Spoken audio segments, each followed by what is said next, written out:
নবী গো নিশ্চয়ই কষ্টের পরে আছে আনন্দ, দুঃখের পরেই আছে সুখ। গোটা বিশ্বের খ্রিস্টানরা বিশ্ব নবীকে নিয়ে এখন মাতোয়ারা।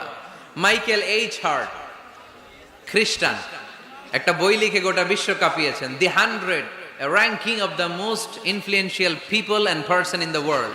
পৃথিবী কাঁপানো 100 জন মনীষীর জীবনী নিয়ে একটা বই তিনি করেছেন। এই 100 জন মনীষীর জীবনীর মধ্যে যাকে নাম্বার 1 তিনি করেছেন, তিনি হচ্ছেন আমার নবী, আপনার নবী, প্যারা নবী, বিশ্ব নবী মুহাম্মদুর রাসূলুল্লাহ সাল্লাল্লাহু আলাইহি ওয়াসাল্লামের। মাইকেল এইচ হার্ট কি মুসলমান?